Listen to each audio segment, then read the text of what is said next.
Our world is divided into two realms. The normal one, where mortal humans live, is called the waking world. But there is another world that waits for us when we close our eyes and sleep, a place called the dreaming realm. This realm is controlled by a godlike being, the master of dreams, called Lord Morpheus. His job is to regulate nightmares and dreams of the mortal people. He has the abilities to time travel, to morph himself into other beings, and even to manipulate others' minds. In the first scene, we see his beloved raven flapping through the air and arriving at his castle. Turns out Morpheus is in pursuit of a rogue nightmare called the Corinthian. The Corinthian escaped the dreaming realm and proceeded to wreak havoc on the waking world, killing many mortals in the process. So, as the king of the dreaming realm, Morpheus has to take responsibility to capture and stop the Corinthian. Shortly after, he dons his mask and leaves the dreaming realm. Although Morpheus is the strongest being in the dreaming world, he is weak in the waking world. Despite this, Morpheus is confident that he will get the job done with the help of his three deadly weapons: his pouch of sand, his helm,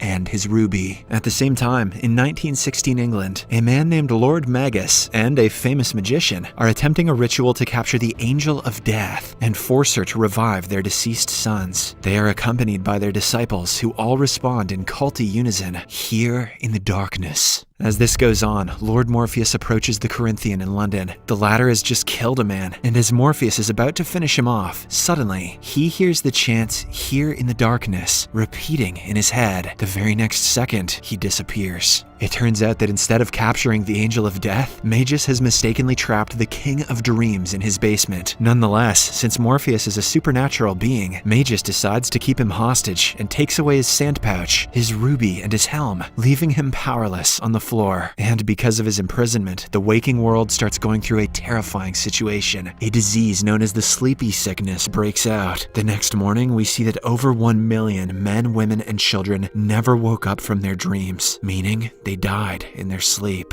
That afternoon, the nightmare, Corinthian, tracks down Lord Magus and gives him advice on how to keep Morpheus captive, because if he escapes, he'll come for them both. They'll need to trap him inside a glass sphere, which itself is inside a binding circle to contain Morpheus's physical manifestation. Corinthian also advises Magus to make his guards take stimulants to ensure they never fall asleep in Morpheus's presence, because if they do, he will enter their dreams and control them. At last, Corinthian tells Magus to get rid of Morpheus's raven, as she will do whatever it takes to free him. Later, Magus heads to the basement, where Morpheus has been imprisoned, and asks him to return his son. However, the King of Dreams remains silent and naked, and barely even moves his body to respond to the questions. The same routine continues for nearly a decade, but Morpheus still hasn't uttered a word. During this time, Magus's second son Alex grows increasingly curious about the prisoner, and even tries to help him get out. However, Morpheus only remains silent, narrating to himself that he cannot give what these humans want. The wish will only disrupt both the waking and the dreaming worlds. It is now 1926, and Morpheus's stolen vestments have created youth and prosperity for Magus and his followers. One day, Alex approaches Morpheus and again explains how his father would let him out if he returned his dead son. Unfortunately, Magus catches his son talking to Morpheus and punishes him for doing so. He then blackmails Alex into killing the raven, and the boy reluctantly lures the bird into Morpheus's cage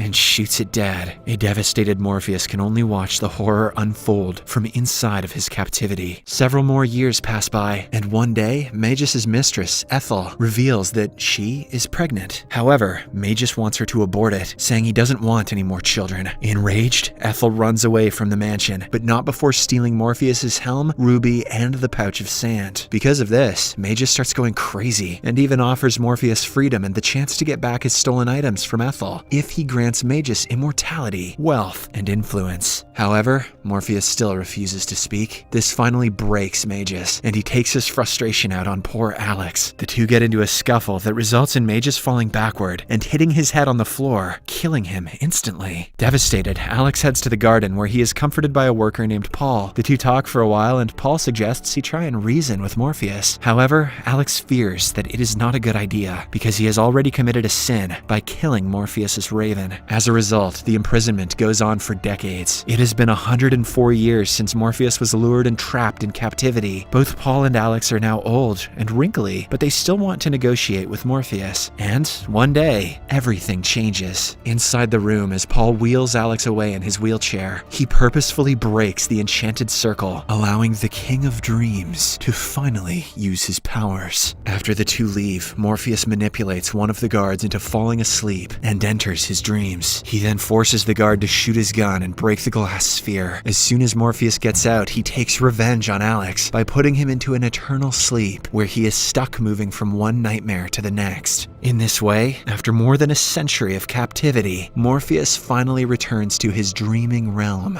But to his dismay, it is not the same one he left. The once beautiful buildings that existed are now dilapidated and grim. Morpheus reunites with the realm's chief librarian, Lucien, and learns that most of the residents have left due to a lack of leadership. Hearing all of this, he is devastated, but nonetheless, he vows to rebuild his realm back to its glorious image. On the other hand, the nightmare, Corinthian, is seen in an apartment with his latest victim. He knows that his creator Morpheus has escaped captivity and is going to come for him soon. Then, we are shown why Corinthian actually wears sunglasses. In the sockets where his eyes should be, he has rows of teeth, like tiny mouths. He is known for his trademark of killing people by cutting out their eyes. Back in the dreaming realm, Morpheus explains to Lucien that he is nothing without his weapons, his pouch, helm, and ruby. Thus, if he wants to rebuild his realm, he has to find them first. Following this, we are taken to Buffalo, New York, where an older Ethel is hiding out from society. She appears to be an international criminal, living multiple lives. One day, she is greeted by Corinthian, who proposes a partnership between them, as they are both enemies of Morpheus. Ethel immediately agrees, and thus, they begin their alliance. When they are planning on how to tackle the situation, Ethel tries to lie that she does not know where Morpheus's weapons are, but Corinthian brings up her son, and proves he knows more than she initially thought. Back in his palace, Morpheus explains that the only way to get back his weapons is by summoning the trio of goddesses, known as the Fates. But for this, he needs something powerful from which he can absorb power. Hence, Morpheus visits two dream brothers, wanting to take back a gift he gave them a long time ago. It turns out the gift is an adorable dinosaur named Gregory, which the brothers love very much. They are reluctant to let him go, but Gregory himself agrees to sacrifice himself for the sake of his creator. With this, Morpheus drops to his knees and absorbs the creature's soul. Now, he has enough power to contact the Fates. Following this, he transports himself into the dreams of others, a land which he did not create. There, Morpheus finds a mysterious snake, with the help of which he finally summons the Fates. The three goddesses take the snake from Morpheus, and in return provide him with a clue about each item. The leather pouch, filled with sand, was sold in London, last purchased by a magic user called Johanna Constantine. The helm was traded away to a demon from hell in exchange for an amulet of protection, and the ruby was gifted from a mother to a son. That ruby clue was not very good. Back in Buffalo, Ethel still continues to say that she is unaware of where Morpheus's tools are, but in reality, she traded the sand and helm for a fresh start in the US, while her son John took the ruby from her when he got older. This means that the ruby can bestow one with an eternity of life. In response to her lies, Corinthian prepares to cut her eyes out, but before he can proceed, Ethel reveals that she doesn't need Morpheus's weapons, as she has her own. She then brings out the amulet of protection that evaporates Corinthian into thin air instantly. After this, Ethel goes to a prison-like hospital where she meets with her son John, who is now an old man. She inquires about his therapy and tries to converse, but John doesn't say anything. Elsewhere, in the dreaming realm, Morpheus informs Lucien that he must go to London and find his pouch of sand so that he will be strong enough to travel to hell for his helm. And just after he leaves, Corinthian is thrown to the dreaming realm as a result of Ethel's mysterious amulet. Lucien greets him and attempts to convince him to stay out of the waking world. However, Corinthian is adamant on returning there. In the next scene, Morpheus arrives in London and meets the magic user who supposedly has the pouch, Johanna Constantine. He tells her that they have business to handle. However, she shrugs him off and leaves, saying that she has an exorcism to deal with. Then she goes into a church, where she learns that a rich princess is trying to marry a footballer. Expectedly, Johanna is confused as to why the couple would require an exorcism, but just then, she hears the princess screaming. It turns out the football football player has been possessed, and soon a demon climbs out of his mouth. It completely eviscerates the football player and turns its attention on Johanna. Morpheus also arrives at the same time and recognizes the demon. The two then begin conversing, but Constantine takes advantage of the distraction and exorcises the demon back to hell. Following the incident, Constantine and Morpheus finally have a proper conversation outside, where he asks about his pouch of sand, but